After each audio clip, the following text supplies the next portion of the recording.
بسم اللہ الرحمن الرحیم۔ السلام علیکم ورحمۃ اللہ وبرکاتہ۔ وظائف 786 کے پیارے ناظرین، امید کرتے ہیں کہ آپ سب خیر و عافیت سے ہوں گے۔ آج کی ویڈیو میں آپ کے ساتھ ایک ایسا اسلامک واقعہ شیئر کریں گے، وہ واقعہ جو حضرت علی رضی اللہ تعالی عنہ کی ذہانت اور عقل کی ایک مثال ہے۔ اس واقعے میں آپ سیکھ سکیں گے کہ 3 ایسے لوگ جو زنا کرنے کے باوجود بھی بے قصور ہوتے ہیں، اس واقعے سے آپ کو پتہ چلے گا۔ پیارے ناظرین، آپ نے بہت سے اسلامک واقعات سن رکھے ہوں گے، مگر ہم امید کرتے ہیں کہ آج ہمارا بتایا ہوا واقعہ سن کر آپ کو ضرور مزہ آئے گا، اور اس واقعے سے حضرت مولا علی رضی اللہ تعالی عنہ کی احادیث پر گرفت کے حوالے سے بھی آپ کو معلوم ہوگا۔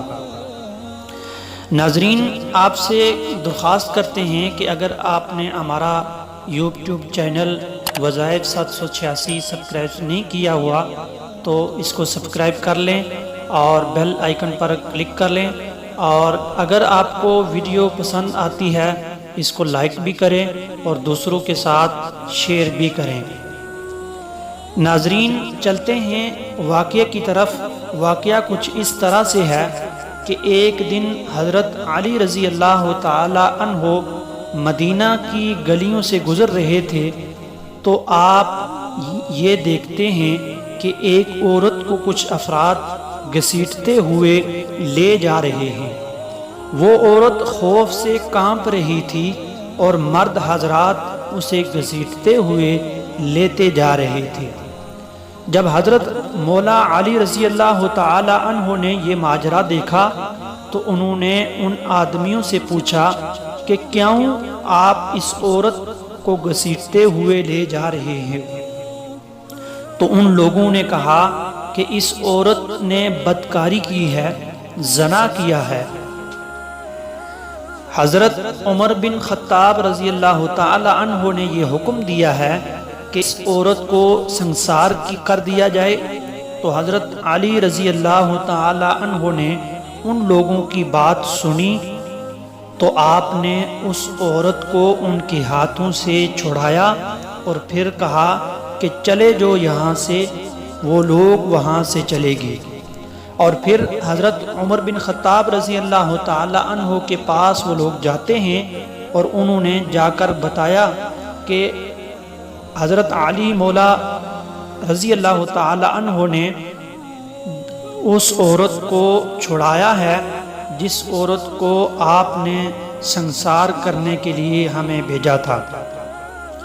وہ حضرت علی رضی اللہ تعالی عنہ نے وہ حکم روک دیا ہے، اور وہ عورت ہم سے چھڑا لی ہے اور ہمیں ڈانٹا بھی ہے اور بھاگ جانے کو کہا ہے۔ یہاں بات سمجھنے والی ہے دوستو، حضرت عمر بن خطاب رضی اللہ تعالی عنہ کی نظروں میں حضرت علی رضی اللہ تعالی عنہ کی جو جگہ تھی وہ یہاں بہت عیاں ہوگی۔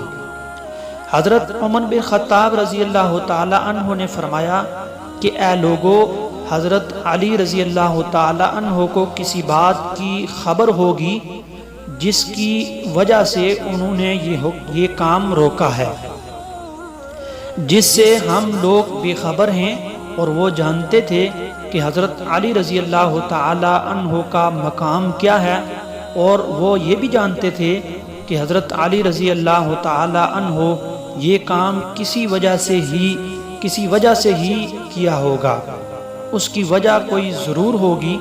انہوں نے پھر حکم دیا کہ جاؤ حضرت علی رضی اللہ تعالی عنہ کو میرے پاس لے آؤ۔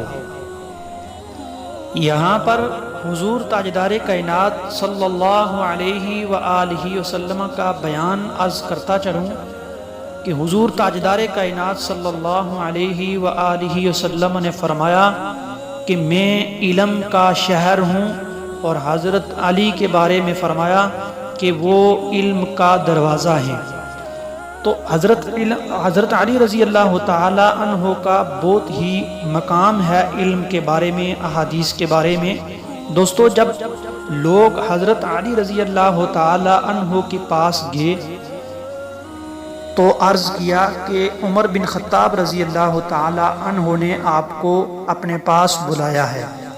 حضرت علی رضی اللہ تعالی عنہ جب ان کے پاس جاتے ہیں تو حضرت عمر بن خطاب رضی اللہ تعالی عنہ نے پوچھا، اے علی، کیا وجہ ہے کہ آپ نے لوگوں کو کیوں کام سے روکا ہے؟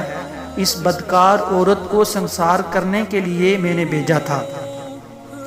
تو حضرت علی رضی اللہ تعالی عنہ نے فرمایا کہ آپ نے نہیں سنا کہ حضور تاجدار کائنات صلی اللہ علیہ وآلہ وسلم نے فرمایا ہے کہ 3 لوگوں کے اوپر سے قلم اٹھا لیا جاتا ہے، یعنی ان کے اعمال نہیں لکھے جاتے، وہ بے قصور ہوتے ہیں، ان کے گناہ بھی نہیں لکھے جاتے۔ نمبر 1، ایک وہ آدمی جو سویا رہا یہاں تک کہ وہ بیدار ہو جائے۔ نمبر 2، وہ آدمی جو نابالغ ہو یہاں تک کہ وہ بالغ ہو جائے۔ تیسرا، وہ شخص جو ہوش میں نہ ہو، دیوانہ ہو، درویش ہو، تو اس کو بھی گناہ نہیں لکھا جائے گا۔ تو جب حضرت عمر رضی اللہ تعالی عنہ نے یہ واقعہ سنا کہ میں نے بھی حضور تاجدار کائنات صلی اللہ علیہ وسلم کے یہ ارشاد مبارک سنے ہیں جن پر حضرت علی رضی اللہ تعالی عنہ مسکراتے ہوئے فرماتے ہیں کہ اے امیر المؤمنین، اس عورت کو کبھی دیوانہ پن کے دورے پڑتے ہیں اور یہ عورت اپنے ہوش کھو بیٹھتی ہے۔ ہو سکتا ہے کہ وہ آدمی جس نے اس کے ساتھ زنا کیا ہے اس نے اس کے دیوانے پن کا فائدہ اٹھایا ہو۔ اور پھر جب حضرت عمر رضی اللہ تعالی عنہ نے حضرت علی رضی اللہ تعالی عنہ کی یہ بات سنی تو آپ نے اس عورت کو رہا کرنے کا حکم صادر فرمایا۔ اسلامی انصاف کی جتنی بڑی مثال جہاں ملتی ہے وہ یہ واقعہ ہے جس سے بہت سی چیزیں کلیئر ہو جاتی ہیں۔ اس سے حضرت علی رضی اللہ تعالی عنہ کی ذہانت اور عقل مندی کی ایک مثال سامنے آتی ہے، اور یہ بھی پتہ چلتا ہے کہ حضرت علی رضی اللہ تعالی عنہ کی احادیث پر گرفت کتنی مضبوط تھی، اور حضرت علی رضی اللہ تعالی عنہ کے بارے میں جو حضور کا فرمان ہے کہ علی اس علم کے شہر کا دروازہ ہیں، تو حضرت علی رضی اللہ تعالی عنہ کے پاس کتنا علم تھا۔ دوستو پیارے ناظرین، اگر آپ کو ہماری آج کی ویڈیو اچھی لگے تو اس ویڈیو کو لائک کریں اور دوسرے مسلمان بہن بھائیوں کے ساتھ شیئر بھی کریں تاکہ وہ بھی اس ویڈیو کو دیکھیں اور وہ بھی فیض یاب ہو سکیں۔ اگر آپ نے میرا یوٹیوب چینل وظائف 786 سبسکرائب نہیں کیا تو اس کو ضرور سبسکرائب کر لیں۔ اللہ آپ کا حامی و ناصر۔ اللہ حافظ۔